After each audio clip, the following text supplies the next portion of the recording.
This About Us page has 3 components which we can switch between. As we know, we can click on the history, the locations, and also the delivery components. As we've also previously looked at, we can make use of components and reuse them in any file which we want to. For example, in the app.vue, we can go the traditional way by importing a component and then rendering this inside of the template. An alternative way of rendering a component is to make use of the view router. So far we've used the router views to display the page, such as this one just here. And also the same in the About view, which we just added in the previous video.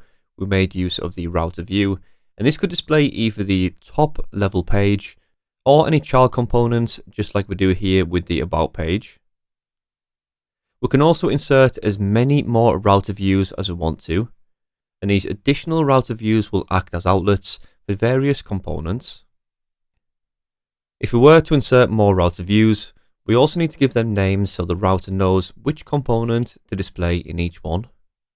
Let's say we wanted to show some additional information at the bottom of the home page, such as the delivery and history components.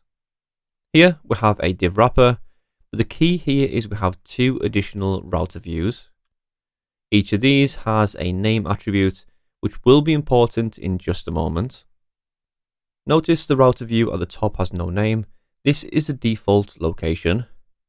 This default, along with the 2 names, are set inside of the router's index page. The left shows what we currently have set up for the home page using a single component.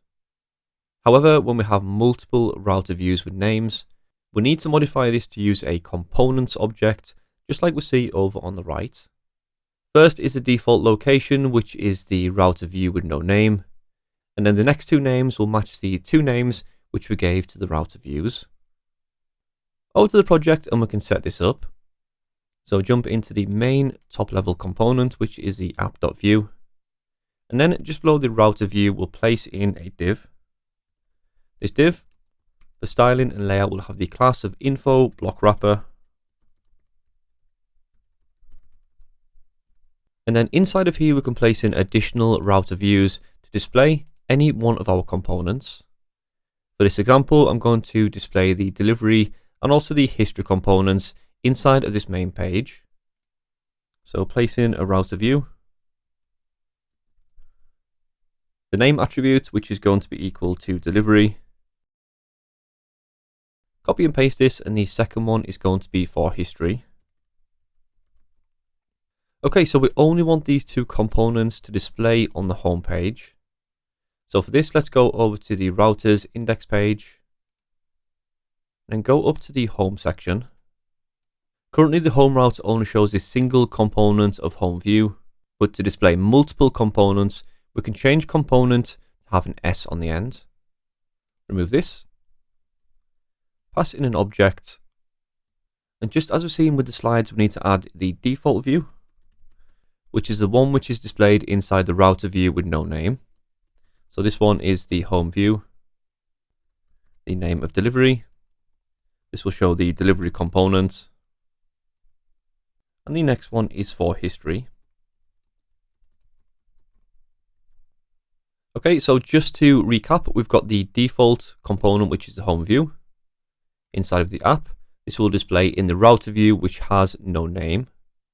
Next, we have the delivery and the history components, which will match up with the name of our 2 additional router views. So now Vue Router knows which components to display in each location. We already have these 2 components of delivery and history imported at the top, so now it should be good to go. Save this file. Over to the home page. So from the very top, we've got this level 3 heading of home, which we can see inside of our view. All we have here is this title, and then below we've got our delivery component and the history. Just to confirm, these only display on the home page. We can go into the additional links, and we shouldn't see these components displayed. To finish things off, let's go back over to our app.vue and add a little styling to make these appear side by side on the larger view and then stacked vertically on the smaller screen. So app.vue, we have this class of info block wrapper.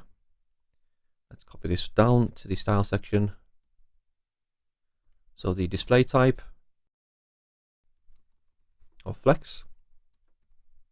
And we'll begin with the small screen view, which means we need to change the flex direction to be column.